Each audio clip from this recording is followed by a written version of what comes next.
Carrying.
Welcome back, Lelanders, to a new episode of Intellivision Amico content.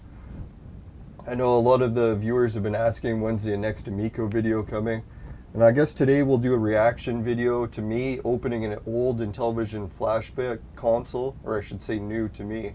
I haven't opened one before, but I picked up a used one. So if anyone wants to go into the archive, check out the video of how I picked it up. We've got it in the channel, travel vlog. And we're also going to cover Pat and Ian. A lot of people have been giving Ian a hard time lately, so we'll cover what that's all about, my opinions on that. Oh yeah, and we're also going to compare the Intellivision controllers. So we'll compare the original to the Intellivision Slim or the Intellivision 2, and then all the way down to the flashback controller. We'll see how it really feels. Oh yeah, and we're going to cover No Swear Gamer, some of the topics he brought up in his latest Intellivision content, and whatever else the viewers want to discuss. And I notice I don't have the chat on, so let's turn that on. There we go. Alright, so I figure most people are going to be at work right now anyway, so I don't think there'll be too many people to discuss the Intellivision, unless someone that's never tuned in before tunes in, but we'll see. Alright, so here in this image, what I got is actually my collection of Intellivisions. And I've got 2 originals, 1 Intellivision 2, and now I've got 2 Intellivision flashbacks, and I haven't opened either of them, so we'll do that on the show. Should we do that first? Or maybe let's jump in right to some of the meat of the action. So here we got a video from, who is it? Retro Bro. So Retro Bro, he's been involved with the Amico quite a bit. Pro, mostly. I think he's been at least fair in some regards about having some criticisms of the Amico and how the company's been run. But yeah, I've talked to him a little bit in one of his last videos, so let's cover that, our little exchange about what we talked about in the Amico. It's funny, we almost shared the exact same opinions about Amico, but somehow we're always debating stuff still. So let's check it out. Grammarly? Ooh, we got an ad playing, so we'll move that off to the side and mute it. Sorry, Retro Bro, if anyone wants to check out his channel and watch his ads, but I don't think I can play the ads duplicate, so without getting into trouble, so we'll just, alright, pause that. Alright, so now we'll bring it back up. There we go. Alright, now I'm kind of in the way here, but we'll scroll on. So here, we'll make it bigger so we can read it.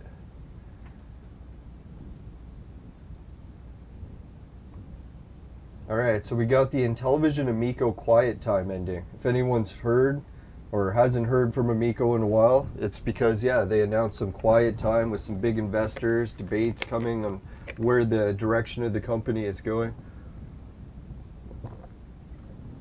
as far as I've heard. Now, don't take me as the only source. Always go to the Intellivision official FAQ page if you want to find out the official stuff. This is mainly just speculation. Alright, so I noticed that the Retro Bro, he seems to get into arguments with Pat and Ian. And it was funny too, because I remember hearing Pat and Ian's show, and Pat was talking about some argument he was having with someone, but he didn't want to mention their channel. So I thought that's kind of lame in a way. It's like if you're going to argue with someone, you could at least help promote their channel. It's kind of weird, right, to argue with someone and not even mention their name. But yeah. So I found out later that he was arguing with the Retro Bro. Yeah, and I like the Retro Bro's takes on Amico and Intellivision. A lot of it's more like laid back, down to earth, just have a big beer and chill sort of discussion. Not this freaking out stuff, but... Alright, so yeah, here comes to my comment. Yeah, and to be fair, I have been giving Pat and Ian too hard of a time lately, and I realized it when I seen so many people picking on Ian. I know Ian's not a perfect person, but who is, right? So anyways, Pat and Ian only got on my nerves. Let's make it a little bit bigger. I think, or is that small? I know I get into this debate often. Anyways, Pat and Ian got on my nerves when they started giving investment advice without a license. Yeah, that was the one thing I was thinking. If you compare the Intellivision, the pro crowd, and the negative crowd on YouTube, who is doing more damage when you think about it, right? Well, like just in retrospect, we'll look at both arguments. Say Pat and Ian's argument that if they're warning people not to invest in the Amico, then they're saving them money because they believe that the console won't sell well. So in a way, they're like trying to help people, right? And then you have the other side of the argument that's like, hey, Pat and Ian, I invested like say $1 million in the Amico. In retrospect, someone could say that. I don't know who's the biggest investor and how much they put in. But if they heard Pat and Ian like constantly telling people not to invest in it, it's like literally hurting their investment, right? And especially when Pat and Ian, I could be wrong, maybe Pat and Ian do have an investor license, and when they tell people to invest or not, it's perfectly legit. And to be fair, I actually agree with Pat and Ian as well, to a degree, that if I had to guess, maybe the Amico won't sell well and it would be a bad investment. But I wouldn't tell anyone to do that because it's like, hey, I'm not an investment advisor, right? Pretty sure you need a license to do that, the whole FTC things. So that's the funny thing, like Pat and Ian were giving Tommy a hard time about the FTC violations. But I thought that was kind of ironic, because aren't they breaking FTC violations by giving investment advice? I could be wrong. If anyone knows, they could put it in the chat. And probably different state by state. Maybe some states you can give as much advice as you want, others it's not. I don't even know. Maybe the FTC stands for federal, so that should mean across the entire states, right? No, I'm in Canada, so I'm still just learning about how the US stuff works. I'm Canadian. All right. So yeah, that's where, yeah, once they started telling people not to invest, that's actually when I actually really stopped liking the Pat and Ian show, is when they took the hatred of the Amico just a little bit up too far. And the funny part is, I actually watch a lot of the channels that really hate Amico, like Darius and stuff, and who is it, Tony's channel. But it's like, yeah, it's like, at the same point, what actually got me into Pat and Ian at the first place, when I first started watching them, I think it was their first video they ever did on the Amico. They were a little bit more balanced at the beginning. So I don't know if they were consistent, I guess. I'm ironic because I'm not consistent either, but no, it's true. I think that's what kind of pissed me off a little bit, is when Pat and Ian went from like really balanced coverage to just totally shitting on Amico. And they could be rightfully doing it, and everything that's happened with the Amico has seemed like a literal shit show, so I think really it just goes to the point is how much is like just speculating what could happen, or telling people not to invest in a company because you claim you know something. I don't know, maybe to be putting words in Pat and Ian's mouth. Maybe they didn't really word it like that, but that's kind of how I heard it. Alright, so let's finish reading the comment from me to Retro Bro and his response. Yeah, that's what I wonder. Like, they say that they're trying to save people money from investing in Amico and losing. But at the same time, like, aren't they, like, possibly ruining a lot of people's lives and costing them money by making fun of the Amico. Yeah, we'll get into the Retro Bros comment. See, that's what I was saying. If when you take a YouTube channel that's making direct ad revenue, I don't know much ad revenue Pat and Ian have made, maybe none, but ad revenue from their videos about Amico, it's probably pushing thousands of dollars. I could be wrong, maybe even more. Yeah, because like this is where the whole Pat and Ian debate comes in too. The one thing about Pat and Ian's show that everyone's been talking about lately is how Ian's always broke and Pat's always bragging about being a millionaire, but yet they're partners in a show, right? So for me, I always saw Pat and Ian split the money revenue evenly on the CU podcast. And then I started to wonder that, because I'm like, really? Are they splitting it evenly? Because it's like, who is it? Pat's always bragging how he's like rich, living in a mansion and doesn't need to work, and Ian's like, oh God, I'm struggling at job after job, trying to pay medical bills. And yet they both have the same show. Unless I guess it is more Pat's show and then he takes like 90% of the revenue. I don't know how it works, but. So yeah, people are shitting on Ian a lot lately because he has to crowdfund to pay medical bills and stuff, and especially dental bills. And I know that's what's that all about, because I've had bad teeth and had to pay thousands to get them repaired, so. It's definitely fucking an issue that hits people without insurance. And the debate people are having is Ian was sketchy about what he was going to use the money for, and then he might have bought weed with it or something. That always pisses me off too, when people say that people on welfare shouldn't be allowed to buy what they want with their money. And it's like, well, really, it's like once you get that money given to you, is it really, I don't know, if you told everyone you're going to spend it on something, maybe, but I don't know.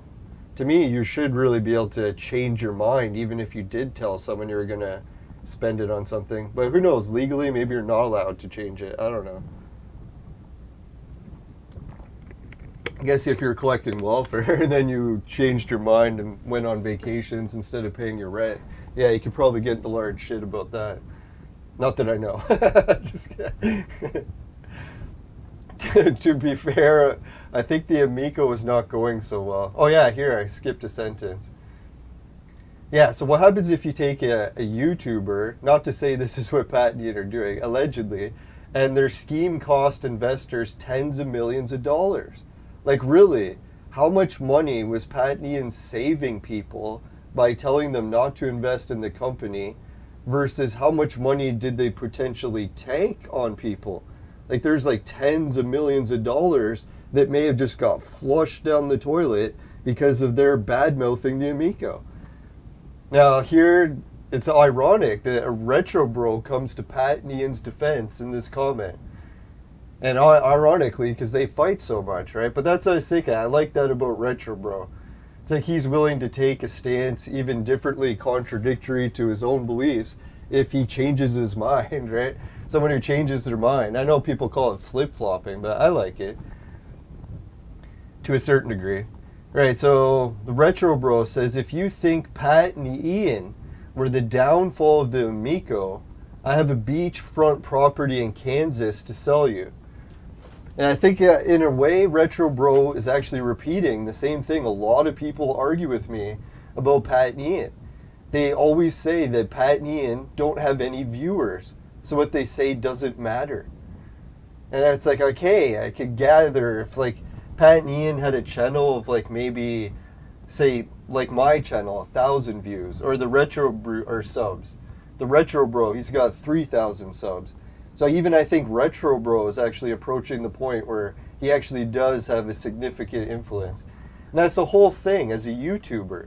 What are we is but not social influencers, right? It's like that's really what our job description is.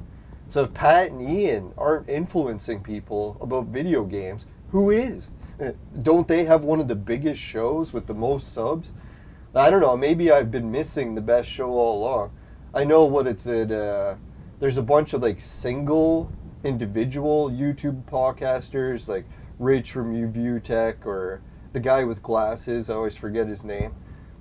But yeah, most of them don't have like really a podcast format. I guess Rich from Review Tech does. I was just thinking like a back and forth Pat and Ian, two people style podcast, like daily episodes. They're like, it must be the top 3 at least. Maybe even top 5. There's probably a few out there that I've missed, but so that's what I was thinking. If anyone has an influence about video games, wouldn't it be Pat and Ian? Now that's the thing too, like think about it hypothetically. If Retro Bro's watching this, say obviously this would never happen in real life, but like a hypothetical situation like the mirror universe in Star Trek where everything's the opposite. Can you imagine, just hypothetically, Pat and Ian, when they all of a sudden heard about the Amico and Tommy's project at Intellivision, they loved it. And they're like just plugging it like crazy. Like every week or even once a day, they do a new episode. They're like, you know what? Intellivision Amico, best fucking console ever. They're like, holy shit, man, this thing's going to sell like hotcakes. If I were you, I'd invest all your money, right? Like if hypothetically, if they said something like that, don't you think it would have at least changed a couple $1,000s of investment money? Like really? Especially if they found some, like tried as hard as they could to find things they liked about the console. Like really, there's ways to find things you like and dislike about anything. And what have they been doing? Pretty much exclusively focusing on dislikes. I don't think, is there anything that anyone can think of that Pat and Ian have said they liked about the Amico? I know, that's the challenge for me. I did a whole video where I tried to find things I liked about the Amico too. It is challenging. I give it that. Because I'm a big Intellivision fan, big Tommy fan, but I can't stand the Amico, but I'm willing to give it a chance. And I think it even has the possibility to prove everyone wrong, as crazy as that sounds. Because, like, I don't know, Tommy's got that magic touch. And some people can say Tommy's failed at stuff. Yeah, who hasn't failed at stuff? But the few things that Tommy's done, he's succeeded at, he's done better than anyone. Right? He had the best video game show in Canada for like near a decade. Could be more. He had the best video game live series symphony going for how long? Broke so many records. Sure, obviously you can look at some of the oofs, like his lawsuit or near lawsuit with Roblox, but that got worked out of court and just goes to show you that Tommy is reasonable and not that bad of a negotiator, as much as people are shitting on everything he does lately. I know Tommy's been going through a lot, and if he actually wants to come on my show, I would consider it in the future. Because at first I was thinking it was just too weird at the beginning because, I don't know, he's like one of my biggest heroes, and having people like that on my show freaks me out. So I almost like just doing guests that are regular people, but yeah, it'd be a little bit hard to remain biased speaking to Tommy just because I'm so pro Tommy. But I guess I could be biased at the time that I'm anti-Amico to a certain degree. But I'm willing to, I even bought some Amico games and tried my best to help Tommy, but support the project, even though I was very critical of it. Alright, so who has the Bailey? Yeah, that's what I asked the Retro Bro. I was like, shit, man, well, Pat and Ian aren't influencing video game sales.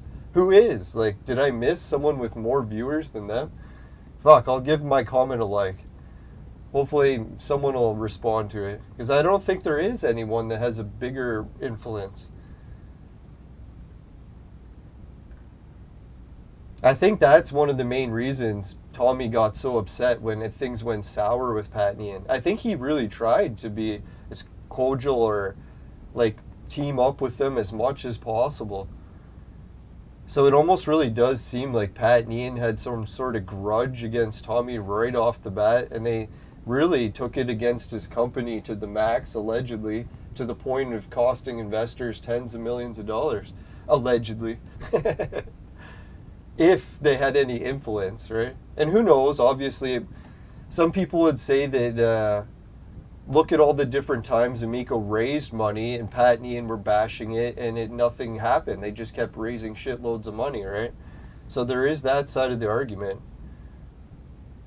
Retro Bro could be right. Maybe a lot of people just hate Pat and Ian. So every time they were telling people not to invest, they hated Pat and Ian so much that they ran to Amico to invest. I think Pat and Ian even mentioned that on their show. Yeah, so a lot of people are debating here if a bankruptcy is coming and all that jazz.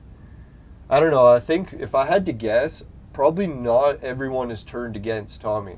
I know that seems the impression in social media, sort of like the Amber Heard and Johnny Depp trial, where it seems like everyone's turned against Amber Heard. But I know personally, it's like I'm pretty much don't know anything about that trial, and I'm willing to give the woman the benefit of the doubt in a abuse trial every time by default. I know it seems like a mean stance to guys, but come on, guys, man up. No, that's why they always taught my generation, just try not to get involved with women that are a little bit crazy, no matter how hot they are, because if something goes sour, you'll be at fault every time. So just steer clear, right? I know, as tempting as it is, sometimes the hottest babes are a little bit wacko, right? Don't I know? I can relate.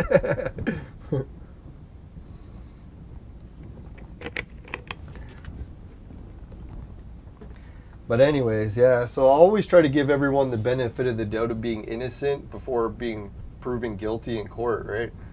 I know that's the one thing that kind of pisses me off a little bit about Pat and Ian show, is they do act like judge and jury and executioner a lot. They have their whole segment of scumbags of the week or whatever where they judge people, which is kind of ironic because I liked Tommy back in the day when he used to judge people's video games and call them pieces of shit, or if they were good, then he would tell you to buy them. So yeah, Pat and Ian do come off as a little bit judge and jury executioner. Like, I don't know, a lot of the people that they call scumbags of the week, to me, they're just people trying to earn a living. They really don't need Pat and Ian shitting on them, but like really, some of those scumbags of the week, what would have been better? Could they just sat at home and be on welfare and do nothing? Ask for Patreon handouts? Or they actually went out and tried to do something? Sure, it was borderline ethical, but at least they're trying, right? Don't I know about that?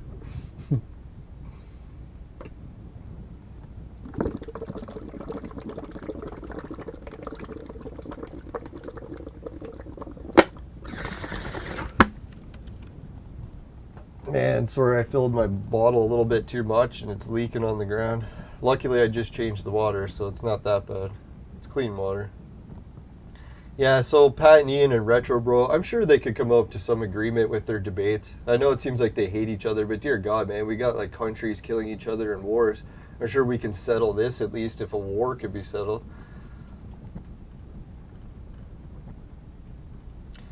Yeah, what I would like to see, not that I encourage violence, but if they agreed to one of those celebrity boxing matches, that'd be pretty good. Or maybe jiu-jitsu. I think that's what Pat likes to study, right? Get the Retro Bro versus Pat. I don't know who I would bet on there. I'd probably bet on Pat. He looks pretty badass. Not to offer betting advice.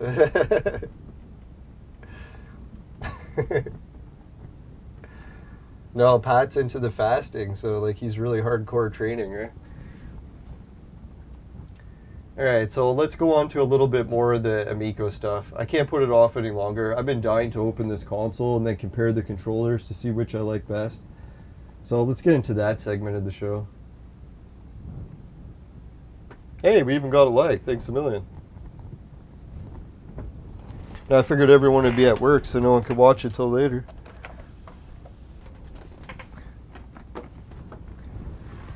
Alright, so for opening this, we'll go to my games room. Now, if anyone's been following my games room, it has been growing quite a bit lately. I shouldn't say lately, a few months ago I stopped collecting, really. Now I'm just taking gifts. If anyone gifts me stuff, I add it to the collection. Holy shit. Alright, so let's show everyone what I got here. I got an Intellivision 60 game built-in flashback console. This one is one of the ones that's a little beat up. Someone used it quite a bit, but they sold it to me and said it still works, so let's hope. Now who is it, No Swear Gamer, what he's talked about on his show is the same thing a lot of people said on the Amazon reviews. It's the reason I never bought this when it first came out, is it got bad customer quality service ratings. Where they said the controllers and the console broke all the time, right away. So people would buy it and would only work for a week or two and then it would break. So I don't know if that happened to everyone's. Holy shit, man, this box is like loaded with overlays. So I'll show people what that's like next. This is amazing how many it came with. Holy. Alright, so the game box, I opened it, came with a big stack of overlays. So we'll go over which ones are all included. 2 in some cases. This game I don't think I've ever even tried. Buzz Bomber. You think I would know all about that, having a buzz? Minotaur. Minotaur. This almost looks like the same controller layout as the Dungeons and Dragons one. So I'll have to check that out. Crown of Kings. We'll try to speed this up. Astro Smash. I already got duplicates of this one. And so I could compare it to the original to see what it really looks like differently. I'd have to say this one is significantly different. I'll have to find it wherever it is. Somewhere in my collection. Space Hawk. Oh fuck, man, I remember this game. This one's a fun one. Now I should bring up a comment here for the people that hate on the Amico and Intellivision in general. And I think they're partly right. So let's bring it up. So Darius, let's see, bring it up here. Now Darius is actually one of my favorite YouTubers. He likes to make fun of Intellivision and Amico. And the main reason I started watching his channel is back when I first started watching his channel, almost everyone was an Amico lover at that point, like the majority of people in the comments. So I was like, finally, someone who actually is bringing up some negative points about the Amico. And that's what I was in the boat of, where I wasn't a big Amico fan.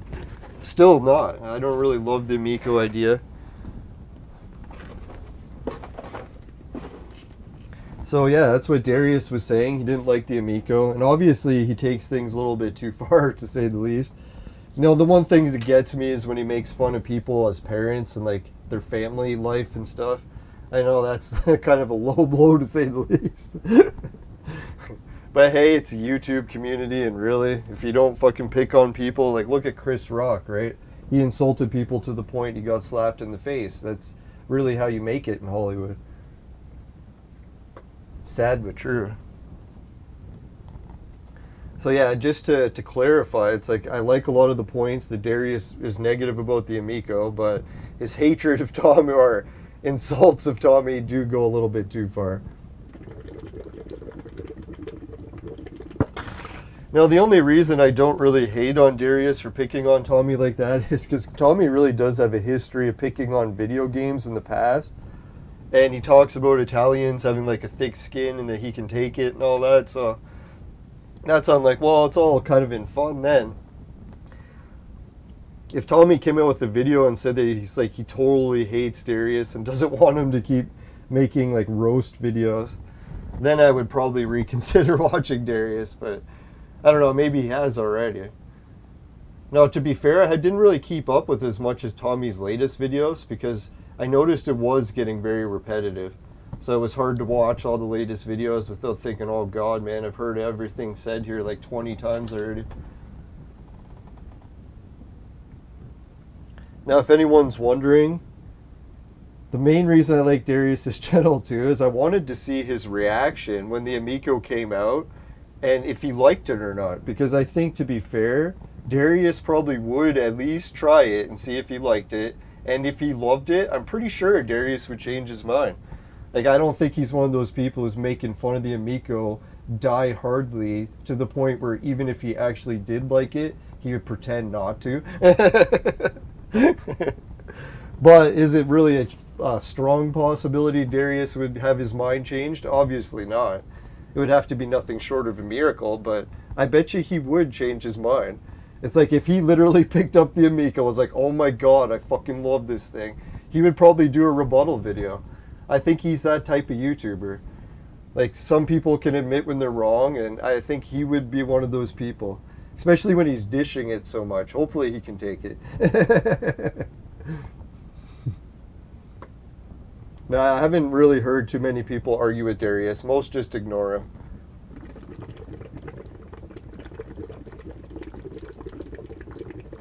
Or if they are arguing, I haven't really followed it too much. Normally I just watch Darius's Amico content. So where I got off on this tangent was Darius brings up a point. Is the Amico or the original Intellivision even fun? Like, is it the whole principal idea of bringing back the Intellivision? Is it even worth it? Does the fucking thing suck right off the bat? And I was thinking, like any console, the Intellivision is one of those that has some games that suck and others that are good. And what I think does make Intellivision oddly special is that some of the games they have are like really good. So it's weird, right? That this is kind of like a console that died, has really good games. So there is a slight potential there. Can anyone harness that into like modern era? That is the biggest question. So, but to be fair to Darius, we got into a debate on his show. Is the Intellivision or the, the Coleco, are they better consoles? So let's just look on my games wall. See, here it is. See these two consoles that I have behind me, the Intellivision and the Coleco? They're both the flashbacks. So in my YouTube archive, what I did is I traveled to our nation's biggest city, Toronto. Maybe there's a bigger city, but one of the biggest cities. And I went on the local ads and I bought an Intellivision Mini and the Coleco from a collector who had both. So he sold me both. And I tried to interview him to get his response of which console he liked better, the Coleco or the Intellivision. And you know what his response was? He actually liked the Coleco better.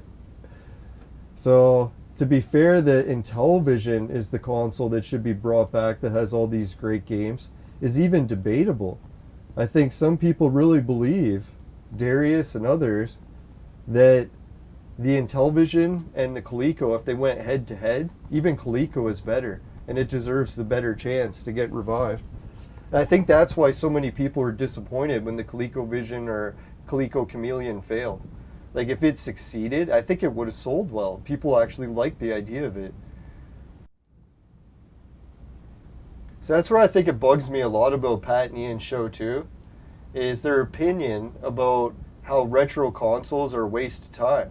They often say like, oh, no one wants retro consoles. The idea of retro consoles is garbage to begin with, which I think is so funny because Pat is like the NES punk. He's like literally based on retro gaming.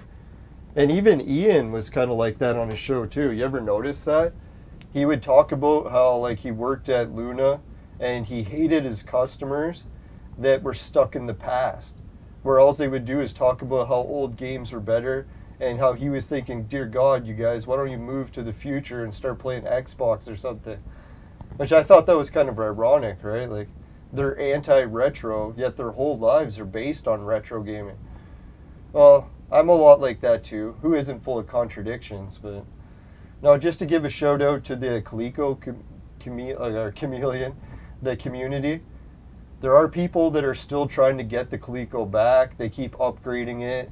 They even came out with a cartridge drive that allows you to put an SD card in it, so you can just load all the ROMs from Coleco, play it on original hardware. So that's where I was thinking Intellivision. That's where Tommy was running into a brick wall when he had the Intellivision company. He's like, how far could he really take this? Should he have really just came out with like a card that could play the original Intellivision ROMs so that people could start collecting the original hardware again? Or even start mass producing the original hardware and this cartridge device that could play SD cards?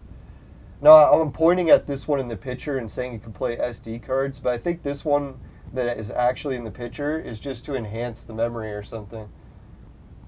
But there is one that can play the actual cartridges through an SD card. Or no, maybe that's just the Intellivision. Oh yeah, and then people are talking about that today was actually the anniversary. Shout out to the Coleco. So that's the one thing that I think Pat and Ian show is weird. Like, why did they shit on the retro gaming community so much? Like, the idea of the Intellivision Amico right off the bat. Like, I like the idea of a retro console, like the Intellivision coming out. I like that it's modernizing it. The only thing I didn't like was the screen idea. I was like, shit, man, these cards, that was what people loved. Why would you steer away from the very principle of what made it cool? Now, to Darius's defense, these cards are fucking annoying to use, especially for some games. Like, you know, some games you have to hold the controller and keep an eye's vision focused on the screen. If you have to keep looking up and down at these cards, it fucking sucks balls. Not in a good way. So, to the defense of that with these cards, I realized it. Guess what people were familiar with when these cards were popular? Do I got one here?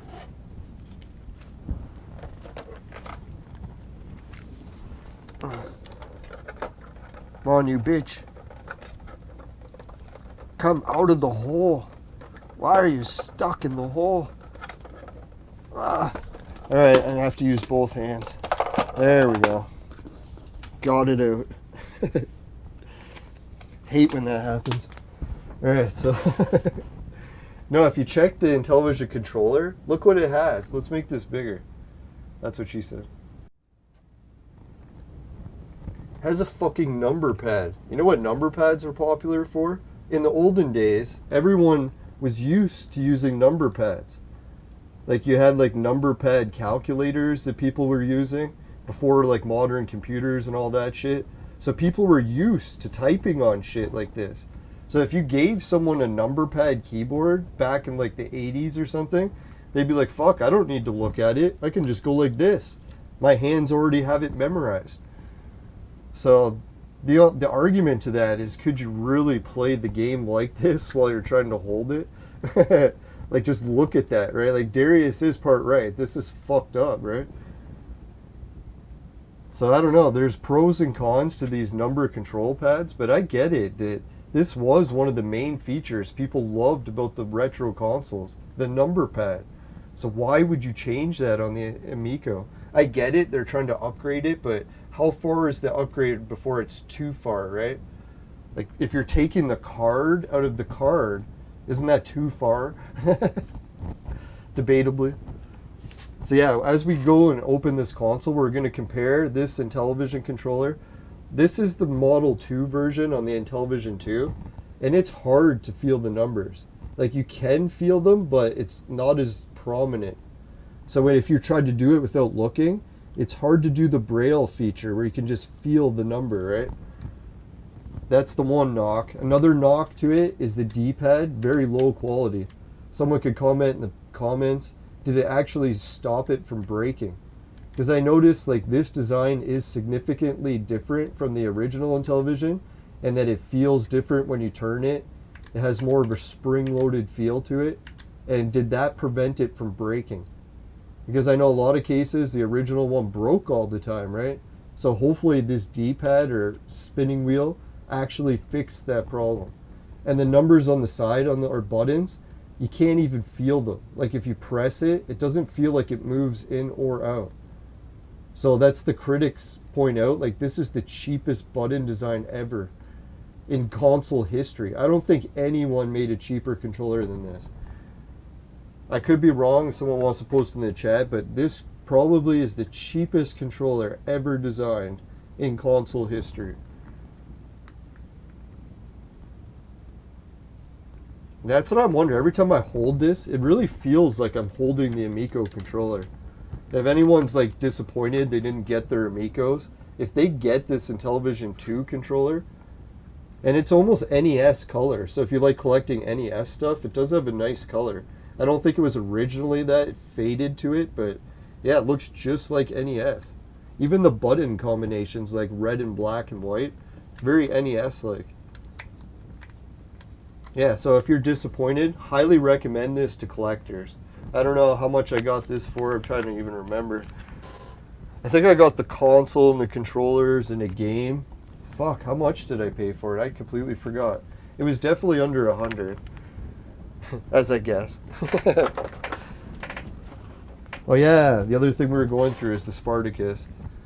So we'll do the more controller reviews in a second. The Space Spartans, like some of these controls are so complex that I'm glad that the buttons tell you what they do. I know some people debate if that's really needed, but that's a lot of buttons, right? And if I'm playing on a PlayStation controller or an Xbox, I could forget what the buttons do. So as being like a stoner and you forget even more, having the buttons tell you what they do is actually really cool. That's why I like it. I know some people got memory and they can be like, oh shit, I can just remember what the buttons do. Well, that's nice for you. Yeah, Utopia, one of my favorite games. Yeah, this is probably my favorite game from Intellivision. It was the first like Sim City game that I got addicted to. I spent an entire Christmas morning playing this game. So that's why when people are shitting on the Intellivision concept, I'm like, you know what? Darius is part right. If you went back and played this Intellivision game today, Utopia, I don't think it's very fun. But back then it was. So that's one of the ones that was fun but didn't age well. So maybe they can make it better again. Who knows? Who knows? Maybe some people it's like a preference. Maybe some people think it did age well. More Space Hawks, Crown of Kings. So these ones you get to the point where it's like, do you really need the card for this? Or can you just remember what the buttons point to, right? Spartans, we looked at. Baseball. This one's crucial. So you can remember where you're throwing the ball to. If anyone wants to shit on the Intellivision and Amico concept, this is the card that pretty much sells the console. If I was in charge of marketing, I'd be like, you know what? Look at this. And people are like, what the fuck does that mean? This explains why Intellivision baseball is actually better than even modern baseball games today. So how the fuck does that mean? Look at this card. Say you hit the ball and you're the defender, so you have to throw the ball back, or your opponent hits the ball, you have to throw it back. If you want to throw it to first base, guess how you do it? You just click first base on this card and it throws the ball to first base. And say the runner runs to third, you're like, oh fuck, I gotta throw it to third fast. How do I do it? You just press the third base and it literally throws the ball there. No matter who has it, they will throw it to third base. So people could say, well, what the fuck, right? Like, is that even fun to play? For some reason, I don't know why. Maybe some people like it, others don't. But being able to just press the button for the base and have it go to it right away is actually really fun. Like my dad, out of all the baseball games he ever played on consoles, still liked this one the best. And I'm debating if I even still like it the best. Especially with the fielders. If you wanted to control a fielder, you just pick the fielder you think the ball is going to, like center or left or right, and it changes your position to him right away, and now all of a sudden you're controlling him. So that's really the best character selection system for a sports game I've ever tried. I know for a lot of other games this system isn't going to work, but for baseball it fucking works amazing, right? And obviously some people aren't going to like it, they'll all just like PlayStation better, but fuck man, the people that do like this system, this is why. This fucking control system is mind-blowingly good to some people. For people with no memory, to people that just want a fast action. I don't know even how modern baseball games work. If your opponent hits the ball and you're trying to catch it, does it automatically just change it to the player that it's going to? Or do you have to manually pick it? So that's what I think. Like Intellivision baseball was so manual. There's not a lot of auto features, right? It doesn't automatically change it to where the ball's going. You have to pick it. So that was part of the game. And I think modern games took that out, right? Like you don't even have to pick the player anymore. This you actually do. So what actually will happen is you're playing Intellivision baseball. Your opponent would want to throw it to second base, but by mistake they would press the pitcher. So then you could steal the base. So it added a whole gameplay element. If anyone accidentally presses the wrong number button, you can win. So that's really a huge gameplay element that vanished as soon as Intellivision baseball vanished. So I'm wondering, was Coleco baseball similar? Probably, right? Oh, that's why. This number pad actually came with a plastic cover on it. So it is the original cover. Or color. Or no, it's still wrong color. But anyways, it has a protector. Keep the sleeve on. Utopia. Baseball. Ah, Night Stalker. This is one of the ones I was missing the cards for in my collection on the wall. So I might just put it in the case, even though it technically is a reproduction card. So that's how I was thinking. Intellivision, god damn it, man. If they would have had like normal games and they had these as collector cards, and they'd be like, you know what, you could buy Intellivision Baseball and we'll sell 3 or 4 packs of these cards. Oh, fuck, man. That would have been so sick. You go to the store, you could buy a pack of Intellivision Baseball cards. When you open them up, they have different overlays. And you're buying the packs hoping that you can get the special overlay that's rare. So that when you stream Intellivision Baseball, everyone's like, ooh, look at this streamer. He has the rare overlay. Shame they didn't go that way, man. Oh, well. Not that I'm offering advice or unsolicited advice, whatever that's called. Just hypothetical here. Hey, George Washington. Yeah, a lot of people don't like the Intellivision design. It's definitely not for everyone. That's where I think Tommy really shit the bed, is when he tried to push it on everyone. Because really, this is a very exclusive market. There's not going to be like every gamer likes it. Alright, so let's go and look at the console itself. I checked out all the cards. Now, I think really what it boils down to is today's gamers, we've reached the point where we kind of hit the apex of games in this type of gaming.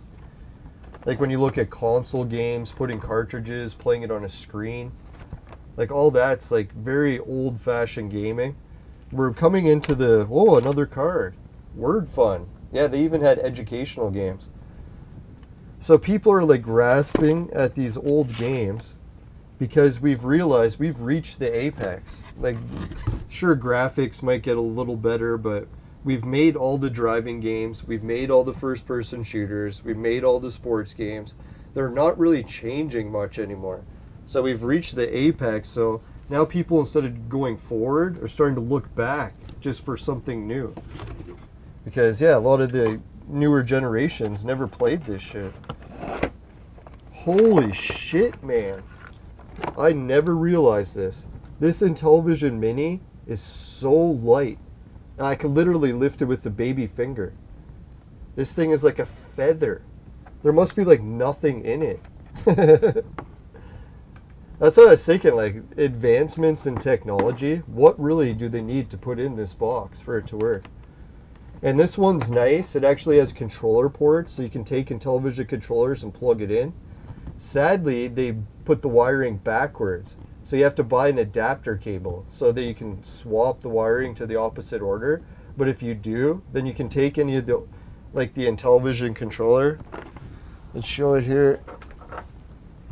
You can literally take the Intellivision 2 controller and just plug it right in. But it doesn't work. So people are like, oh fuck, it doesn't work. Problem is the wiring's backwards. So you just buy an adapter, it switches the wiring to the opposite, and all of a sudden you can get it to work. So if anyone's wondering, if you buy the Intellivision Mini, can you use it with other Intellivision controllers? Yes and no. Out of the box, no. With the adapter, yes. So sadly, the Intellivision Mini just came with the red and white. So when it comes to hooking it up to modern TVs, no HDMI. Big shitty buzz, right? So here we get into some of the good news slash bad news. I was watching Intellivision coverage from No Swear Gamer. I don't know if anyone's watched his coverage of this. And he talked about it, how he was researching the Intellivision Flashback 2. There was supposed to be a part 2, allegedly. And some of the staff at the company had started to leak information about it out. So apparently Tommy Tallarico, like the guy president of Amico, he was upset by that because he said, no, that was just a rumor, it wasn't official. And I guess Intellivision even asked No Swear Gamer to take his video down about it, to try to cover it up. Now, I'm not a big fan of cover-ups, so anyways, this AT Flashback company Some people are saying that if Intellivision Amico was going under, one of the only ways they could actually release a console at this point would be to work with AT Games, to get a deal out so that they can make another Intellivision for them, and who knows how many of the features from the Amico they would retain. So what I was thinking, if I was Tommy or the people in Intellivision, I would drop the entire Amico concept and focus on a new console. I know it sounds ridiculous, but and one of the main features is call it Intel something. Like I just picked up another Intellivision peripheral. You can even see it here on the inside. It's the IntelliVoice. So every time Intellivision comes out with a product, they're really supposed to name it Intel something. That's how the company's naming system works. So that's one of the major flaws when Amico came out. I even pointed it out. Amico's an Italian word, has nothing to do with Intellivision. So why if they called it Intelliamico, then it would, right? So I don't know why they dropped the Intel part to the naming. That'd be like if Nintendo all of a sudden stopped putting Nintendo in their fucking name. I guess arguably you could say the Amico has the Intellivision full name, the Intellivision Amico, but still, man, I don't know. I would have called it something more Intelliamico, yeah. So obviously one of the things No Swear Gamer said that when the new version of the Flashback was allegedly coming out, it was going to have HDMI. And who knows if it would have had an SD card slot so you could just play the fucking ROMs, right? See, that's the whole issue. Everyone's like, oh, we can't license the games. We can't license the games. Either just put a fucking cartridge slot so people can play the games that they still have. You don't have to license games you still own. Or just put an SD card slot so people that live in countries where ROMs aren't illegal, they can just put it on. And that's the problem with companies these days. NVIDIA Shield realized it.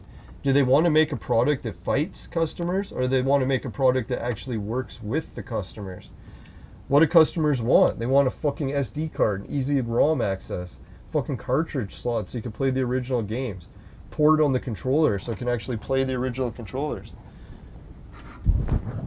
Now, here's one of the main kicker issues with the Intellivision Mini or Classic or whatever you want to call it, the future of the Intellivision. You know what the problem with Intellivision is right now that's easily solvable? That I think the whole root problem of the Amico can be traced back to? It's the fucking controller design, right? Like, I kept trying to figure it out. Like, why does Tommy focus so much on this controller? It almost is like the console itself. It's all about the controller. And then I realized it just thinking about it today. Is Tommy had to find a way to fight piracy. Like, when you release the console, how are people just going to be able to pirate your games? They can get the files easy. That fucks people over. Game designers can't stop people from getting the files unless they do streaming. If they stream the game to you, they never give you the complete file package, so that way they can prevent piracy. But if Intellivision Amico isn't streaming the games, how else could they do it? Stop the piracy. It's the fucking controller. So it comes down to is if they make the controller so complex with all these weird features that you are required to play the game, all of a sudden you can't just play the ROM on another computer or whatever because it won't have the controller.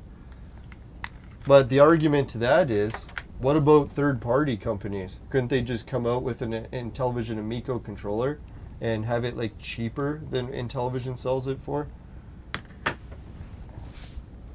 I'm starting to wonder that too. Like, if you look at ROM gaming, like the, what is it called? The Polymega. If you look at the Polymega, what's the root of it? They've got some sort of weird knockoff controller that plays the old console that can sync to the Polymega. So one day, could we see the Polymega just come out with an Intellivision controller and have it like a third-party one that can work for USB or the cord? So then all of a sudden, Polymega is making Intellivision controllers. and I can just buy them and start plugging into my console instead of having to buy all these fucking old used ones and try to find working ones refurbished. Just fucking make a USB or a new one and just have a fucking company like Intech or whatever company make a knockoff Intellivision so we can just start playing the ROMs.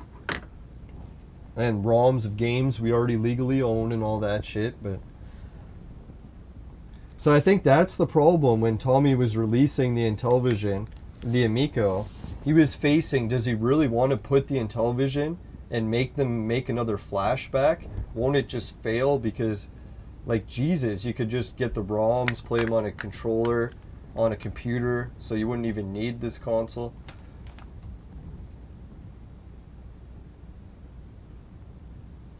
Yeah, I think Tommy really focused too much on fighting people and not making the console user-friendly. Because really, like, if I was in charge of releasing this Intellivision Flashback 2 with AT Games, I would tell them, you know what, guys? We're going to step this up a notch and make it modern. But how are we going to make it modern? We'll just put Roblox editors. So each one of these Intellivision games comes with a Roblox-type editor. So people could make their own Utopia game. They could just make their own and share it, like a Roblox type environment. Or Buzz Bomber, Night Stalker. You could design your own levels in Night Stalker and share them with people. So in a way, you would still be using the original Intellivision stuff, but you would just have it souped up. Like kids today, they're playing games like Roblox. Is Roblox the best graphics? No. They don't give a shit about the best graphics. They just care about the features, being able to make shit, share it with their friends, not get punished for trying to make and share stuff. Like today's generations of kids, they're very creative. They don't want to just shoot stuff. They don't want to just drive in circles. They want to create stuff and hang out with their friends in virtual universes and make money by sharing the levels with each other. So yeah, if I was like in charge of the Intellivision, I'd be like, look guys, when you release the Intellivision Flashback 2, what I want you to do is put those level editors in and have the console online. So yeah, people can take their old original cartridges, plop it in, or they can just take the ROMs, put it on the SD card, have a fucking SD card slot right on the thing, built to actually load ROMs. So yeah, people would obviously be like, hey, you can't do that because you could be playing non-licensed games. Well, you can't stop people from doing it just because they could do something bad with it. You can actually do legal things like play games you already have copies of. So, yeah. And then, yeah, if it was online, 2-player, Roblox type environment, start getting Intellivision cash traded with all these people that are making games and sharing it with each other. So that's the problem, right? Like, Intellivision ran into all those games, couldn't finish them, the Amico games. You know what the community would do? They would make the games for you. This whole idea that Tommy tried to do too much on his own, right? Like, he literally hired all these game developers to try to make games and all this shit. It's like, why, Tommy? Just give it to the community. There's tons of fucking people that make the games for you for free. This whole idea that you wanted to limit the games wasn't a good idea. You limited it, and now you got nothing. Yeah, so I really wish the Intellivision Flashback 2 would come out. And I was thinking what it would be neat if they took the Intellivision Flashback 2, did all those features, and fucking put it in the Amico shell. Like, just tell the company, AT Games, instead of putting in this weird shell, just put it in an Amico shell. We'll give you the mold for it. And then it'd be funny, too, if they made the controllers look like the Amico controllers, but just had them use fucking cards. Goddamn screens are so expensive. Like, cards, can you imagine how much money this saved the company by just using cards instead of fucking screens? Like, they probably could have used screens back then. But you know why they didn't? Because it was a dumb idea at the time. You never know, Amico might come out with the screen idea and it sells like hotcakes. That's where you got to give Tommy some credit. He could be right. You never know. Obviously, it doesn't look good, but he could still be right.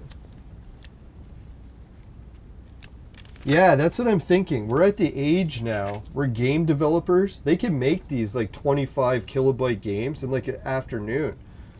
So you'd literally have a huge database of games just being made by people in minutes. You imagine how many games the Intellivision Flashback 2 could have had if they had some sort of Roblox editor for all their games.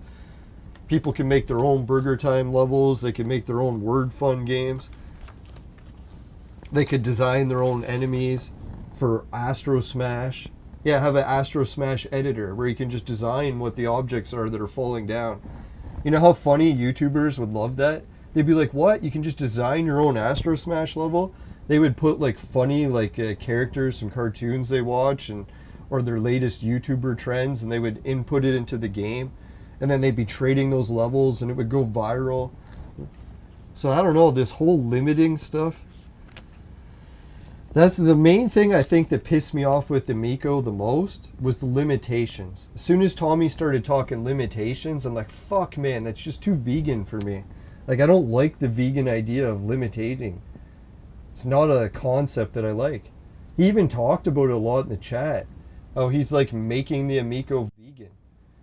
And like, the vegan console, like really? Like, why are we bringing in this sort of restrictive ideology? Who knows? Maybe Tommy isn't even vegan anymore. I haven't asked him or anything, so that's just something he was like promoting in the past. Who knows if he still is?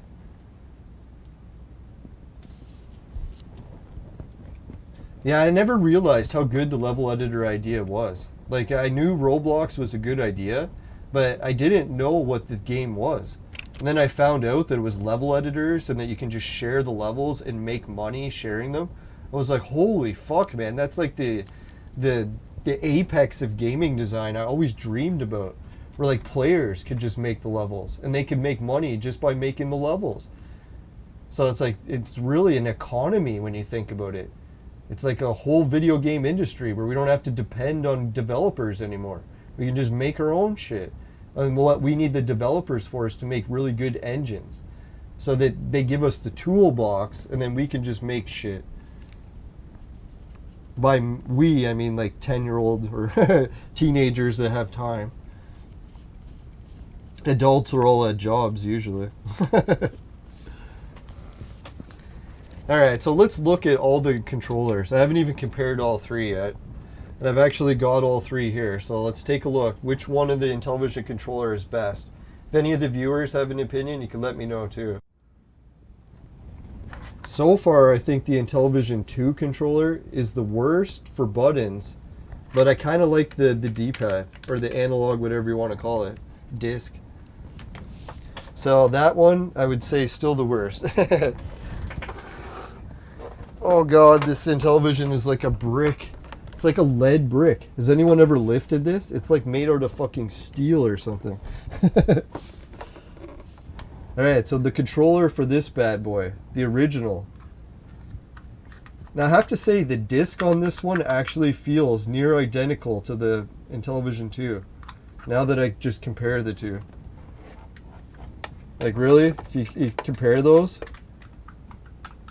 maybe the original has more grip. The other one is slipperier. Part 2 is definitely more slick.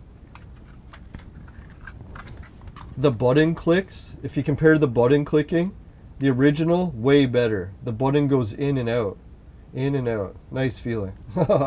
So anyways, this one, just stationary. You press it, you don't feel anything. No movement at all. So definitely, just on the score-wise, I heard this one breaks the most. So it's like, even though it's nice, feels nice, like, oh yeah, the number pad on this one is like mint. You press each button, it goes in and out. Nice feeling. And it's like a big hump, so it's almost like you're feeling the button. This is very flat. This is like flat-chested and nice. Okay, let's get our mind out of the gutter here. Alright, so yeah, definitely getting a little bit too descriptive with the controllers. But anyways, yeah, this one's very flat and you can't really feel much. Alright, so let's move on to the last new controller that I've never held before. I guess we'll keep these ones in my lap so I can actually reach them. Ooh, holy shit. This is the Intellivision Flashback controller. Decent sized cable. Oh, the D-pad. It's like a brand new one.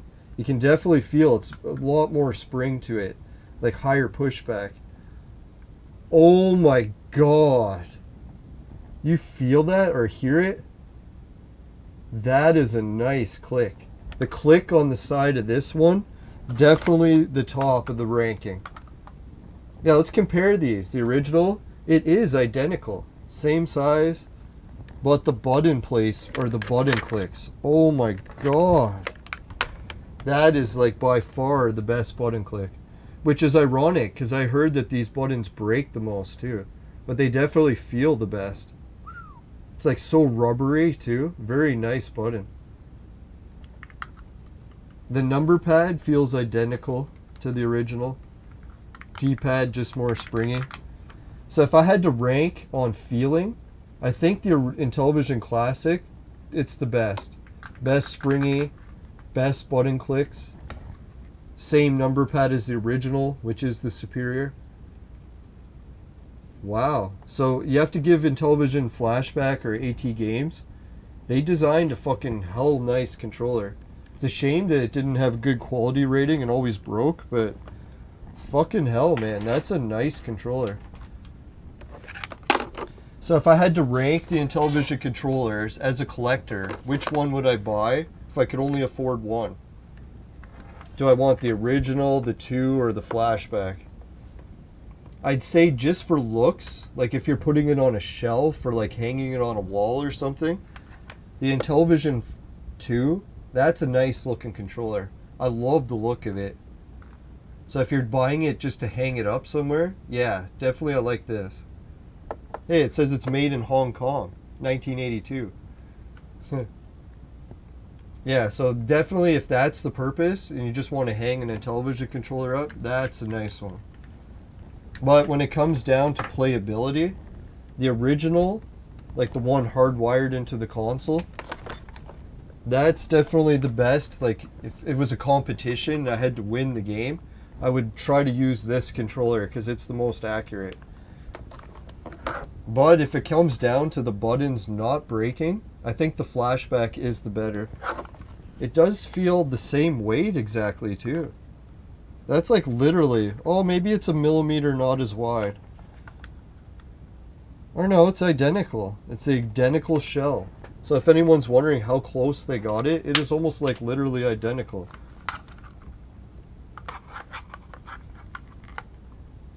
Now, No Swear Gamer brought it up on his show. He said that Intellivision, like Keith, the guy that used to own Intellivision before he died, he got into an argument with AT Games when they were making his console, saying that he wanted some changes done to the controller that they didn't do. I don't know how true that is. That's just what I'm hearing from a No Swear Gamer, or what I interpreted. So I wonder what changes Keith Robinson wanted. And what was the other thing? Keith was saying that, or No Swear Gamer said that Intellivision knew that the new Flashback controller was breaking all the time, so they bought up a whole shitload of the replacement controllers, which kind of pisses me off because I contacted Flashback, like AT Games. They said that they would have just sold people replacement controllers, but the problem was Intellivision bought them all, so there was no replacement controllers. That's kind of fucking annoying, right? Like, I don't know what the story is with that, why that happened, or maybe I interpreted it wrong, but that just sucks, right? Like, they had a huge stock of new controllers, and Intellivision apparently got them all. For what? I don't know. So if anyone knows, can you actually order replacement controllers from AT Games? Or not AT Games, from Intellivision? Do they still have the stock left? Or they just buy them all and hide them? Or maybe they sold them, I don't know. It is kind of a shady business model when you think about it. Release a controller that's kind of faulty so that people constantly have to replace it.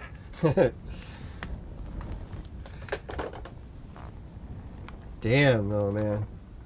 I love this Intellivision Flashback controller. Now I'm going to have to hook up the console and try it on a TV. It says it came with 60 games. I haven't tried them yet. Looks like someone spilt a drink on the top of this controller, so I'll have to clean it. Now, and just how it feels in my hands too, I'd have to say the Intellivision 2, like holding it width-wise, actually feels better than this. This one is a little bit too wide. Now, can you imagine if they changed this so they had 2 discs, so you'd like hold one in each? That'd be kind of neat. I'm surprised Tommy didn't try something more in that regards. Like make the Intellivision controller 2 discs. Because originally how it was designed so that you could do 2 analogs, but you had to hold 2 controllers. So I was thinking, shit, why did they do that? Why not they just turn it so you could have 2 controller discs per controller? Not require 2. Yeah, so that'd be kind of a neat controller. Just do 2 discs, the number pad in the center. Yeah, that would have been kind of neat. And then you could have did shoulder buttons there instead of having them in the middle. That would have been a nice controller. Yeah, do the wire out of the top. Oh, wow. Yeah, that'd be sick. The only thing then is the number pad would be sideways, but oh well.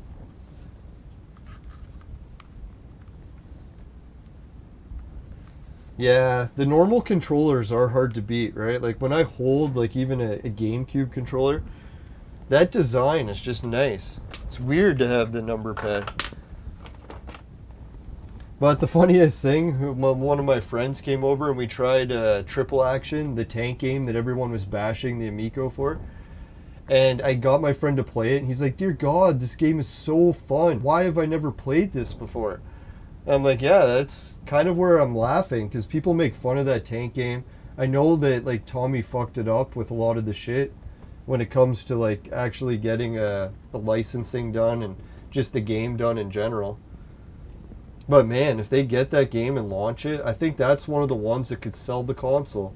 If you had baseball and you had that good tank game, you're looking at 2 or 3 games that are fucking actually really good games. Is it enough to carry a console? Fuck, man. Xbox had one good game, Halo. It carried fucking how many consoles?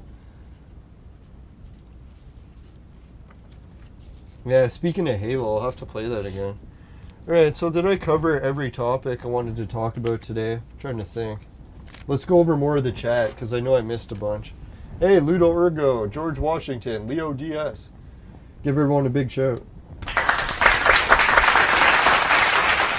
Alright, so what do we got here for questions? Yeah, that Amber Heard and Johnny Depp trial is so messed up. Like, I knew that the opposite prophecy was, like, coming and everything's going to change opposite. But I never really would have anticipated that everyone would just turn on a woman in an abuse case.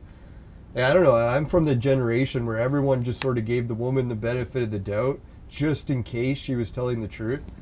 I know a lot of cases she wasn't, or I shouldn't say a lot. In some cases she might not really have been abused, but who knows, right? But in a lot of cases, they just told you, like, if you're a guy and there's any chance you could be accused of abuse, get out of that relationship. Don't let it reach the point where you're in a fucking court battle trying to prove your innocence. Dear God.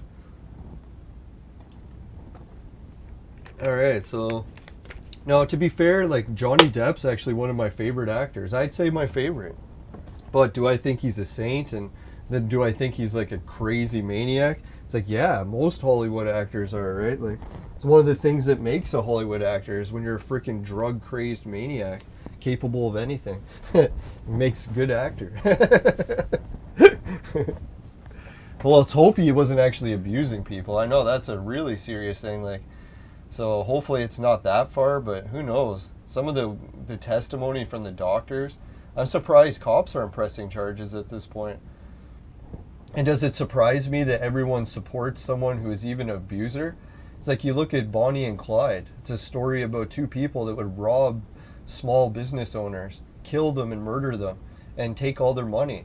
And they would rob small businesses because banks had armed security and could fight back. So they went on a killing spree and murdered people across the country, and they became some of the most popular people and celebrities in social media at the time.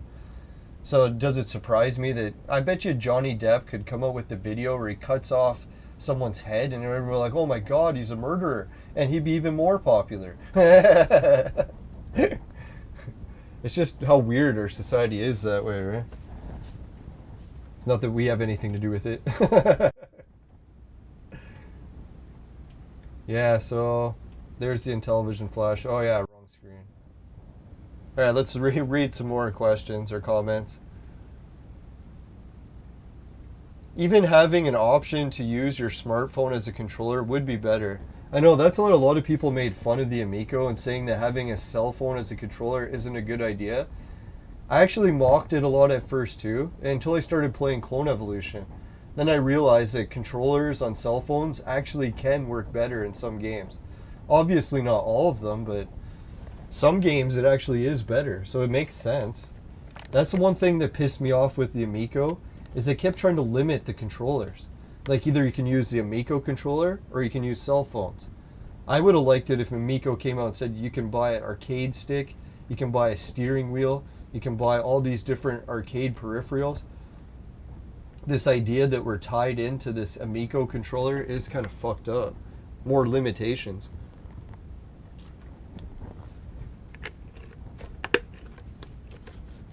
Yeah, the main reason everyone, or not everyone, that there's a select group of people that like the Amico is basically, I think, the old guys that actually did play the Intellivision growing up. So they played these 60 games. They know how fun they are with this weird controller. And obviously this controller style doesn't work well for most games, but the games that it does work well, it fucking works amazing. So I don't know. That's the thing where you try to force one controller, right? Like, why are you going to try to force people to use this number pad controller when obviously it's not going to work the best for Finnegan Fox? Finnegan Fox would play a hell of a lot better with just a regular fucking controller. So that's really the problem right off the bat. It's like, why didn't Intellivision have optional regular controllers? I know they're trying to be different and all that, but I think it's reached the point of too limiting. Yeah, and it's funny, like I'm actually kicked out of the Intellivision group on Facebook, but I'm like one of the biggest old school collectors of it, right? I even started replenishing my collection, got back some of the games. Oh yeah, there's the Astro Smash card. Remember I was telling people that the Astro Smash card was different? Oh yeah, wrong camera. It's gray, but the other old one is black. So they got the colors mixed up on that. Or maybe it's just a new rendition. Special limited collector's edition. Yeah, anyone liked it. The main reason I think a lot of people liked the Intellivision also is back in the day, if anyone's looked at the list of firsts, Intellivision came out in fucking 1979 and they had downloadable games. 1979, downloadable games. Fucking internet wasn't even out yet. So when you look at how advanced Intellivision was, it really was the top of the line console. Like if you were a kid back in 1980 and your family could afford the Intellivision, you were basically millionaires. No other kids had it. It was this super high-end console. So that's where you get all these old guys that could never afford Intellivision when they were kids, and they always played it at their friends' houses, like their rich friends, and just were so envious. That's what they're going on. Those people that wanted to buy it and never could. So if they can make it reasonable priced again. I know it seems weird too, because we're in a generation where there is no console that people can't afford. Like I think to price it, they would have to release a console that costs like $10,000. So it's literally just millionaires could afford it. That's how I was thinking it would have been funny if Intellivision did that. They could have literally released a console for $10,000 a console, and there'd be a select group of like really rich people that would just buy it as a status symbol. Like sort of like Apple products. A lot of people buy Apple products just so they can show off that they spent thousands of dollars more for the same technology just with the Apple symbol on it. So yeah, that's the weird thing about our society. I used to work for Sears. A lot of the ladies, or guys I guess too, they would call in and they'd be like, you know why we shop at Sears? I'd be like, why? And it's because your prices are the highest. I'm like, why would you want the highest prices? Like, because to show off, right? So when my friends call say, what do you own? I could be like, oh, I own all the expensive shit. Be like, wow, really? Like, there's people like that. I think that's where Intellivision started to realize that, and they started jacking up their price, because like some people will pay anything. They don't really care what the price is. Especially today's society, where you just get thousands of dollars from the government for free all the time, right? Like, what the fuck does money even matter? I know some people are swamped with bills, but other people are sort of like a lot of single people that don't have families or kids, and if you have a full-time job, man, you have shitloads of money, right?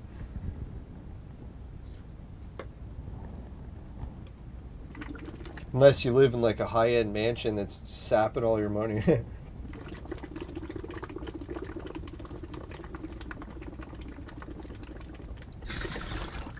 But yeah, that was one thing I wanted to address too.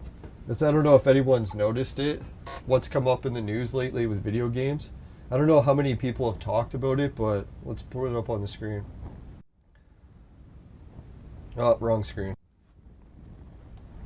There's actually been a little bit of rumblings at Nintendo.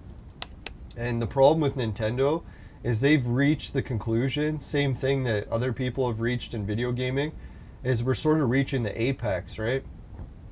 Like, where does Nintendo go from here? They released the Switch. It's pretty much the apex of console gaming that you can do handheld and still be affordable. So now they're like, what do we do? Do we release a new handheld console that can play like, what is it, like PlayStation 5 games or something, and release it for like thousands of dollars because that's how much it would cost to release a console that powerful handheld? Or do they just keep selling the Switch, right? And Switch is already starting to decline rapidly with, what do they call it, that new handheld? Steam Deck or whatever it is. The Valve Steam Deck, yeah. So that's what Intellivision is basically stuck at as a company as well. Where do they take the company? Was going in the direction of like a screen on a controller the best idea? Maybe, maybe not. No, and shout out to Pat and Ian. The one thing I forgot to talk about a little bit more too was everyone picking on Ian. It's like, dear God, man. Like, I remember when I was donating money to the CU podcast through Patreon. First time I did it, I was like, man, why aren't I getting any of the benefits? And then what it was is I clicked on the Patreon link, and it turned out to be just Pat. So I was a patron of Pat. And I was like, fuck, man, I wanted to be a patron of the CU podcast. I didn't realize that Pat has like multiple patrons going. So that was the problem too. It's like when I signed up, I wanted to give half the money to Ian and half to Pat. I didn't realize that there was like all going to Pat. And then Ian sort of like up shit's creek. And I was thinking that too. Has anyone noticed Pat and Ian? They kind of do hate each other a lot. Like, I don't know if they can hide it, but Ian really doesn't like Pat, if I had to guess. I know, like, he has to like him because he's sort of, like, leeching off his fame, and it's his only chance of having, like, a decent income, although obviously it's not enough to keep up with his medical bills. Because I noticed, like, a lot of times, like, even Pat's brought it up. He's like, Ian, why are you so negative and, like, always looking like you're so upset all the time? That was another thing that was rough for Ian, people were saying, is that he went from like a Luna job where he's on his feet and active all the time, and that his new job could be a desk job. I don't know where his new job is. He said he wanted to keep it out of people's conversations. But just hypothetically, people have been saying that he switched to a desk job, and that is really hard to do. I don't know if anyone with a bad back has tried it. Like, I actually worked in factories and had a really fucked up back, and I kept dreaming that, oh, one day I could get an office job and I can just sit and rest my back. It'll feel so much better. And then guess what happened? I got the fucking office job, worked at it for 6 months. My back hurt so bad, couldn't do it anymore. So I had to go back to factory work. So this idea that Ian all of a sudden got a bad back and is desperately needing money because he switched jobs and it didn't work out, I was like, holy fuck, man, yeah, I could definitely relate to that. So I'm surprised people shit on Ian so much for that. I guess maybe they wanted his money that they donated to him to go to a specific cause or something. I don't know. Seems weird. Now, I think what it is maybe a lot of people are so mad at Pat and Ian over the whole Amico thing that they're just looking at ways to pick on Pat and Ian. And especially because it's like when you throw a rock and you live in a glass house. So Pat and Ian were very skeptical about all the crowdfunding, and then yet they are doing shitloads of crowdfunding.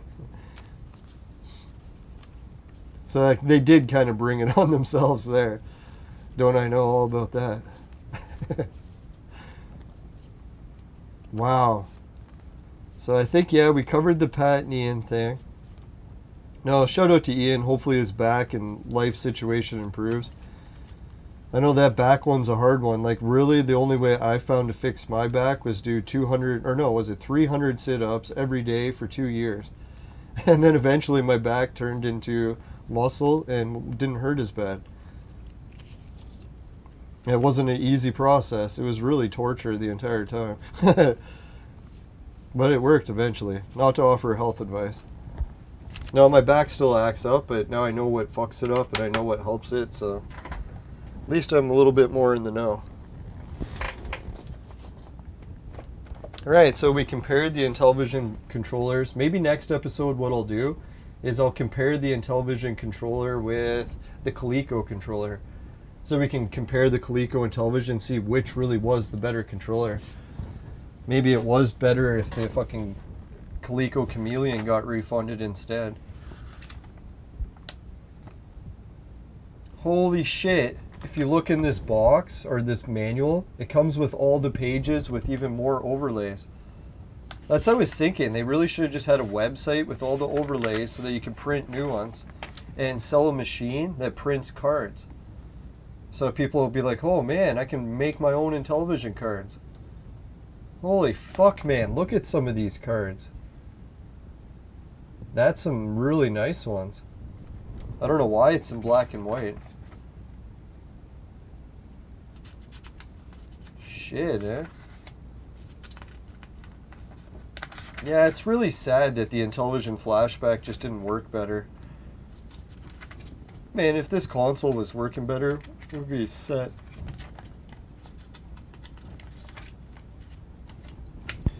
Alright, so did we cover all the other YouTubers I wanted to mention? We covered Retro Bro and how he thinks Pat and Ian really aren't influencers. I was like, okay, I guess, but it sure seems like they influence most people. No, that was the thing I was going to say too. Ever notice when people are like bad-mouthing the Amico, almost 9 times out of 10, they reference Pat and Ian as their source. So, I don't know. Like, I guess, who is the other guy? The Geek Getaway? He's often a source for negative information about the Amico. So not to blame just Pat and Ian. Where is it? Now the Geek Getaway, he strikes me as another one of the people that has like an agenda to hate the Amico no matter what. I haven't really heard him say anything positive about it. Maybe there were some positive things he said and I missed. And I get it, he is bringing up a lot of good points, but the only thing that rubs me the wrong way is that I like Tommy, so it's kind of when people get into the insulting Tommy parts that... And to be fair, I think the Geek Getaway, when it comes to insulting Tommy, he probably is the nicest out of everyone. Yeah, he is a little bit more civil, so you got to give him some credit for that. I notice every time I talk to him in the chat, I'm like, God, I can't hate this guy. He's so nice. In some ways. And he's very smart and has a lot of good points. So yeah, can't shit on him completely. I don't know. For me, I guess it's just a lot of people bashing Tommy. Kind of did get to me over the time period. I get it. A lot of people are upset about Tommy getting all this money for investors. But I'd be like, holy shit, man. What about all the investors that lost money from people shitting on the Amico?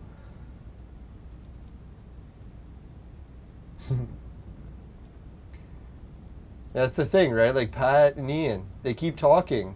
Hey, I'm saving all these people money by telling them not to invest in the Amico, allegedly. But then you could look at the other side of the coin. What about the tens of millions of dollars that was already invested in the Amico, and all those people could go bankrupt because you're telling people investment advice without a license? like, I get it. Like, Pat's right in or most people's minds that the Amico could not sell well. But he keeps saying that he knows that it won't sell well, or allegedly says that, and tells people not to invest. Isn't that really going too far? Like, who are you really helping? Like, the people that are pro Amico, they're just helping people. Who's helping people when you're shutting down investments of tens of millions of dollars? People lose it all, right? Like, holy shit. Like, if I was Pat and Ian, I would have just tried to remain a little bit more neutral and be like, you know what? We don't think the Amico is going to go very well, but we don't have an investor license, so you guys can invest in whatever you want. We can't give you advice for that. I know I'm guilty of it too, because didn't I call in the CU podcast, that one episode, and ask them if they think, what do they think about investing? So really, I'm probably one of the biggest to blame for that, now that I think of it. I can't remember, did they air that episode? If anyone can play it in the chat or post it. Did you watch the episode where I asked them for investment advice? God, yeah, am I ever hypocritical? God. It's terrible. Jeez. Yeah, so what I think is the root of what's really going on with the Intellivision, Nintendo, gaming in general, we got Neo Geo coming out with that new console, and they're almost ready to release it. And I think they're going to run into the same problem. The people don't want, like, the same old games again. We don't want to be playing on TVs. VR was kind of neat, but we're over that as well. 3D TVs was kind of neat, but we're over that as well. So what's the big kicker? What are we going to be playing next? What is the next console Nintendo's going to have to release? What is the direction Amico should have went? I think there's a new technology. I don't know if it's going to be holograms, like holodecks and stuff, but I'm really skeptical that this good old-fashioned console gaming is really going to continue for much longer. Well, there'll be a whole new way of gaming. We'll have all new controllers. We'll have a whole new display type. This old-fashioned shit, I don't know. It's like really decades old, and we've maxed it out. We can't make a better console anymore. Like, even Xbox kind of threw in the towel too, right? They're like, shit, at this point, you can play any of the games on a computer. You don't even need the console. So we've maxed out consoles. Alright, so I guess I should stop the stream because I haven't eaten anything yet. I'm starting to get lightheaded. All I've been doing is vaping weed all morning. Now I'm trying to find some new jobs doing for that too. Not really getting hours.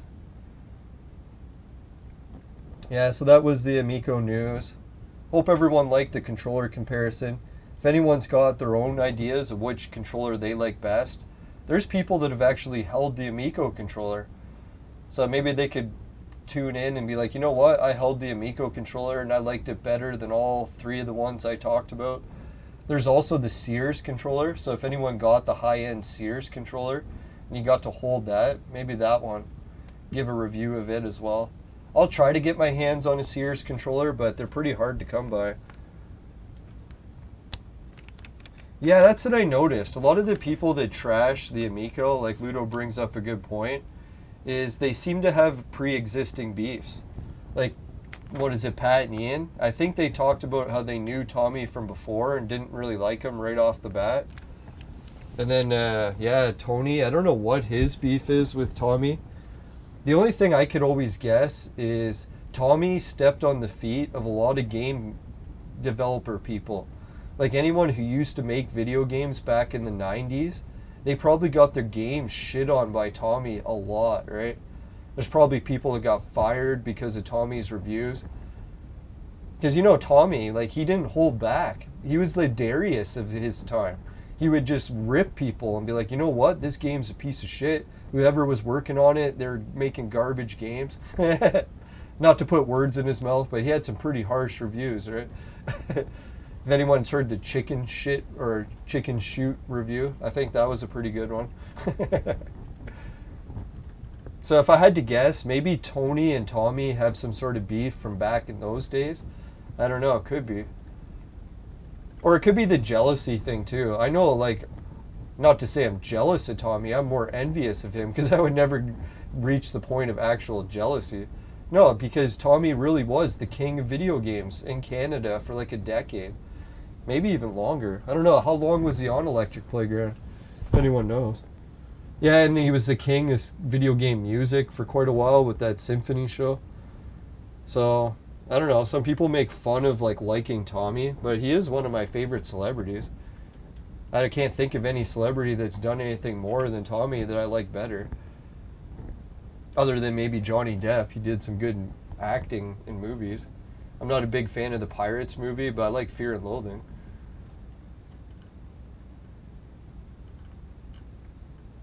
Yeah, so I'm not going to have to try this Intellivision flashback and see if it actually works. What my plan is mainly just to keep one on a shelf and try playing one when friends come over. We'll see if it actually can withstand us playing it on games night. All the guys drinking and actually playing the games. Might break the controller pretty quick. Yeah, that's what I was kind of hoping, that maybe we could get some more controllers.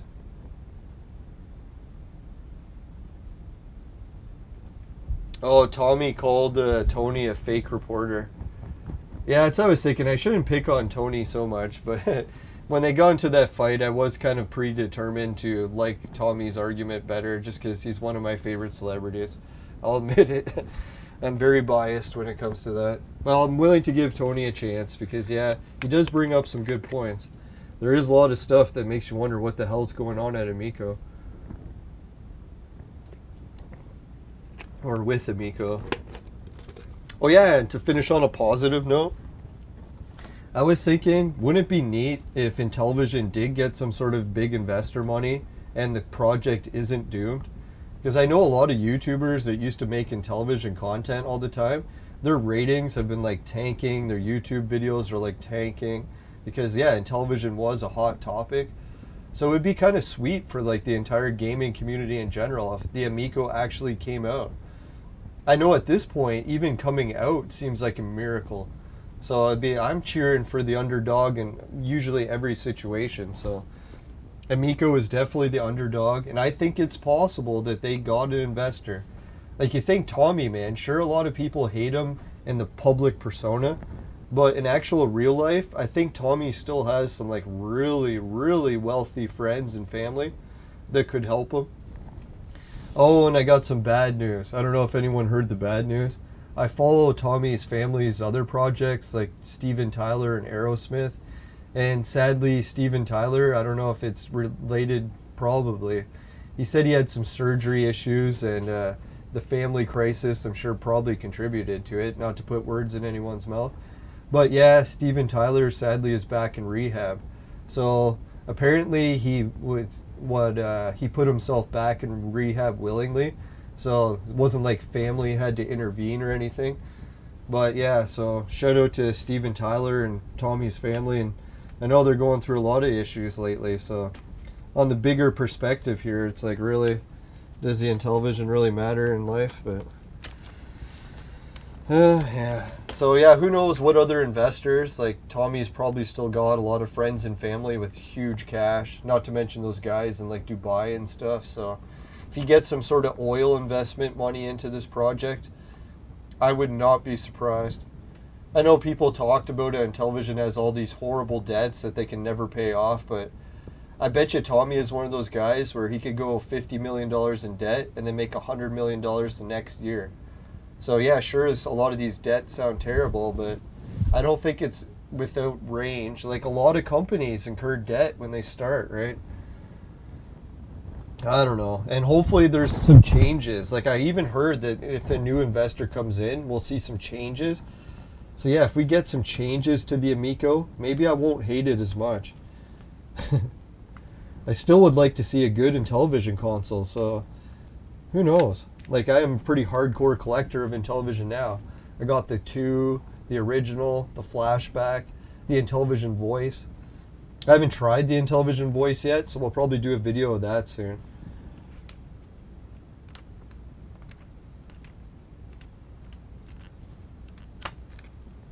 Alright, so big shout out to everyone at Flashback. I'm hoping that they're actually making Intellivision 2 one day. I hope. Yeah, that's what I'm thinking. Like, if the Intellivision Amico can even just get one limited run released, that's really, oh man, that's the one chance, right?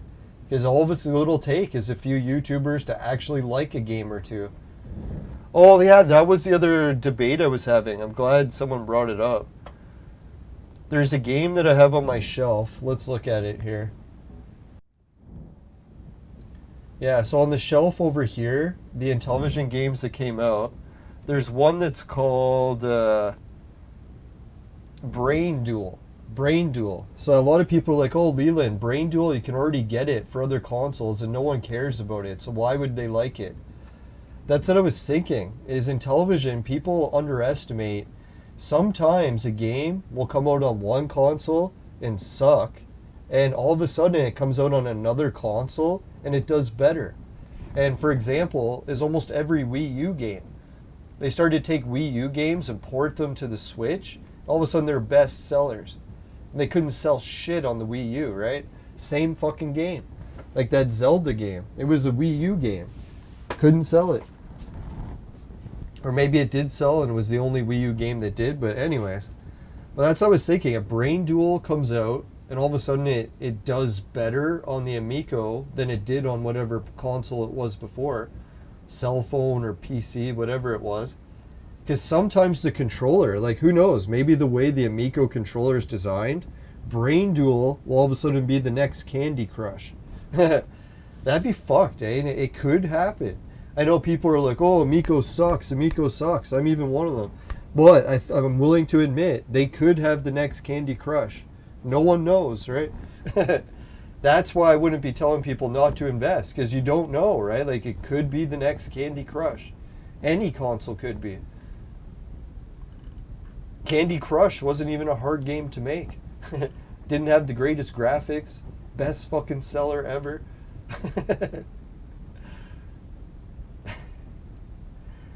Oh, wow. So yeah, I'm going to have to get these Intellivision consoles hooked up after I eat something. We're getting close to the 2-hour mark, so I guess we'll go to the regular sponsor stuff. We'll wrap up with some of that, and we'll come back to any more viewer chat questions, and I'll try to remember if I forgot anything else I wanted to cover.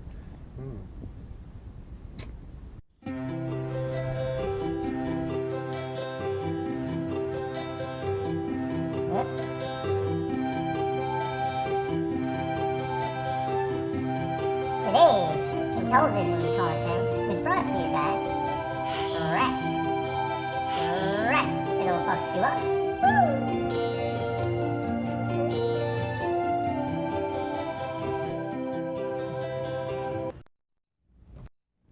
Right, Suki, Dan, Jim, Ray, Travis, everyone else patron, thanks a million.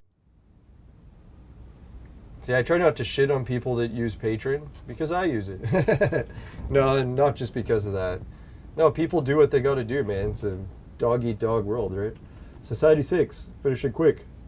Comes on t-shirts, bed sheets, both popular with the ladies. Idle TV, pays you to watch videos, swag bucks to shop, GameKit to try games, and free Bitcoin.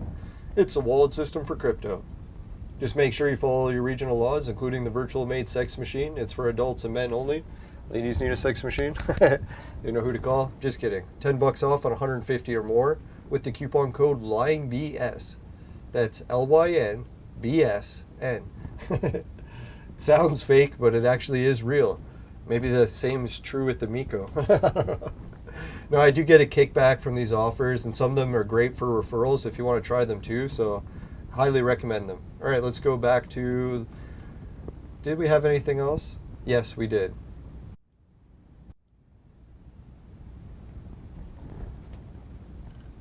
All right. Yeah, so the Intellivision Flashback console. And if any of the viewers want to put in the chat, if Tommy decided to go the Intellivision Flashback route and release the 2 in partnership with AT Games, would you buy it or not? Especially AT Games. We're talking a console company. When they release consoles, they're usually under $50. So we're talking like really cheap. So I don't know if the Intellivision Amico came out from AT Games for like under $100, even cheaper than we ever imagined. And what kind of features would you like it to have? Online multiplayer? I think the Roblox idea, yeah, a lot of the viewers have said that's the way. Roblox model. That's a funny thing about like Tommy and that whole OOF lawsuit. He had the opportune time to work with Roblox and try to like, hey guys, can you give me pointers on how to get the Amico Robloxized? Yeah, because if Amico could be the next Roblox, that's really what it needed to be, right? Like the hit with families is really the hit with kids. What kids like is what families like. Alright, so let's see. I think that's all we had for news. Yeah, let's give a shout out to all the different channels. Gen X Gamer, The Geek Getaway, Darius Druxton Show, Pat and Ian, CU Podcast. Hopefully I'm not forgetting anyone. Well, if I did, I think I mentioned a few others as we go. Hey, Steadfast, how's it going? No, I'll probably be doing another podcast if I have the strength to later tonight. I'm starting to get my voice back. What I did is I screamed a little bit too much when I got mad at something. Can't remember what I was mad about. I think it was the weather or something. But anyways, lost my voice, and then when it came back, it actually came back a bit stronger. So hopefully I get my lung strength back and voice, so I can start actually talking more properly again. Not that I ever was talking properly. Alright, so yeah, and good luck to everyone who invested in the Amico. Like, I'm still wondering why. Who is it? Oh yeah, JT. JT Smash. He keeps making fun of the Amico now, but I think it's so funny because he has money invested in it. So he's kind of like the ultimate paradox. The guy literally invests in a company and then makes fun of it. Hey, who knows? Maybe that's what works, right? No, and for people that like the up north content, we actually do got a whole bunch of new information that I just found out. I don't know if we'll do a video about it or save it for the travel video. Who knows? Yeah, but some pretty wild information. It turns out that ghost town Cheminis actually has a lot bigger history than I thought, even involving some huge gold heist. So we'll hear more about that in the future. Alright, so let's go to the fire screen, and I guess we'll start wrapping up. Did we get any more comments or questions? Yeah, the next thing the viewers pointed out, Ludo brings a good comment, is the lawsuits. Now, I did talk a lot about the libel lawsuits, and I'm hoping no one goes that route, because I'm thinking, Jesus, the way we just saw the libel lawsuit play out with Johnny Depp and Amber Heard, is that really what we'd like to see with the Amico? Tommy and Pat and Ian fighting it out in court? I don't know, maybe it'd be the greatest hit ever, but...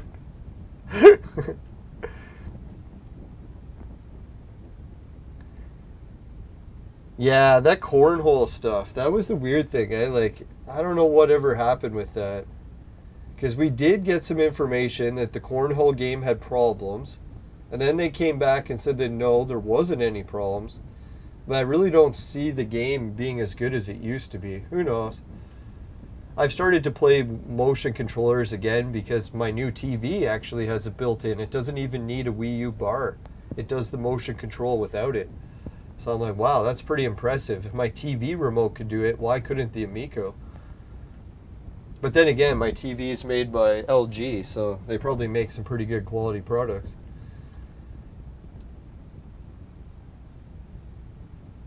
Yeah, Ludo's right in a way. If you put all your money into PC, it is a lot better. I don't know if anyone heard the news, but Canada, we just started to set records, I think records, for the biggest thunderstorm. Like, we had a thunderstorm that didn't produce any tornadoes, but it hit us with winds almost 200 kilometers an hour. So I'm thinking, isn't that dangerous as we get to the point where, like, collecting all these games and stuff? Our houses could be destroyed by, like, elements of the nature at any point. So really, it's so dangerous. If you put all your money into computer, at least a lot of the games are digital, and you might still have copies if your house is destroyed. But really, how often does your house get destroyed? But still, it's always a risk we face, right? And same thing in life. You can't get too attached to physical objects. So, as much as I love being a collector of games, I admit that it's kind of like a guilty habit. Guilty pleasure. But when you're stuck in lockdowns for a few years, you got to try to find some new habits or hobbies that are actually feasible. And collecting games is pretty fun. Alright, so see you later, everyone. Bye for now. I was hoping to wrap up under 2 hours. We did, thank God. Alright, so yeah, will I be doing another show on the Amico? Hopefully once we hear the, whatchamacallit, the quiet time. So whenever the quiet time is over, hopefully we'll get some updates. And yeah, I'll keep following all the different channels and see what people have got on the Amico lately. And good luck, everyone. See ya. Bye for now. Oh no, we wanted the fire screen. Alright, if you happen to get the Intellivision flashback controller in your vaporizer and it tastes like shit, give the show a dislike. But if that doesn't happen, you can help with a like, share. Really appreciate it. Just make sure never buy the products from my sponsor. Because it will ruin your life. Bye for now, everyone. See you later. Yeah, I hope everyone had a good long weekend minus the storm. Fuck man, was it ever epic storm. Alright, see you later. Bye for now.